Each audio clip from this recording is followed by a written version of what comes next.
Alors à Marpont, c'est encore bien joué en ce moment, Oui, c'était magnifique. Nous avons eu le plaisir d'accueillir une troupe d'enfants. Ce n'est pas la première qui vient.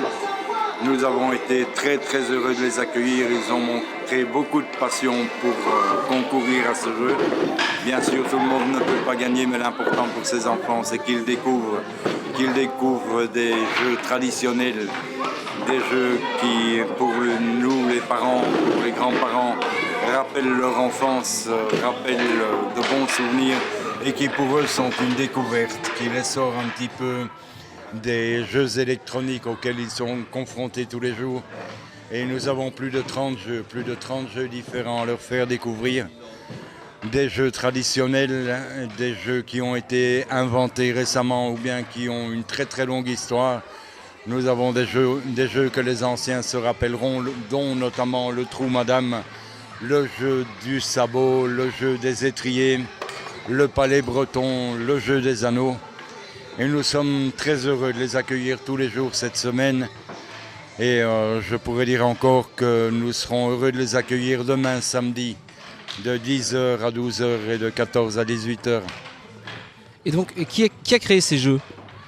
Eh bien, ces jeux n'ont pas été créés par les meuniers d'antan.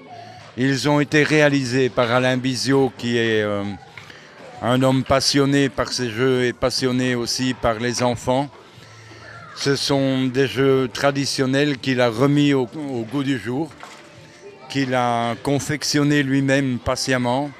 Et chaque année, nous avons des jeux supplémentaires à proposer, notamment aux fêtes du Moulin, les 13 et 14 juillet de chaque année, et pendant cette semaine des jeux traditionnels en bois.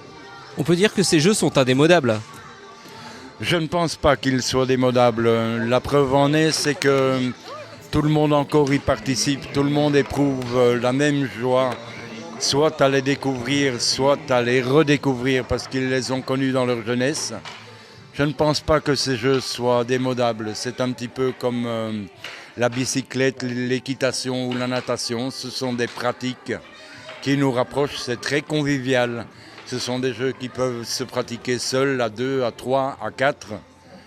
Et des jeux qui demandent de la concentration, qui demandent de l'adresse, mais qui aussi provoquent le rire, qui provoquent l'amusement. Et toujours en communauté, justement, pour éviter justement de ne pas pouvoir sortir un petit peu. Ça change un peu du jeu vidéo, quoi. Voilà, c'est aussi un fait très important de cette semaine des jeux traditionnels en bois. C'est cette convivialité qui est créée par les retrouvailles des gens du village.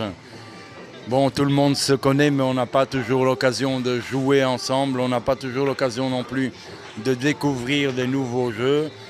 C'est très important et aussi pour les visiteurs venus de l'extérieur de se mêler à la population du village et de sentir sa chaleur. L'entrée est très modique, elle est de 2 € par personne, c'est-à-dire par famille.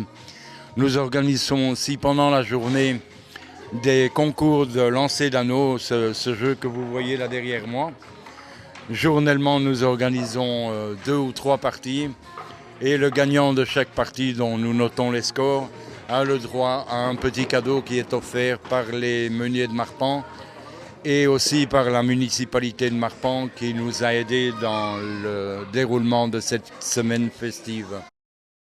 Merci de votre visite et ce fut très agréable d'avoir votre participation et votre intérêt à cette semaine. Merci, à bientôt.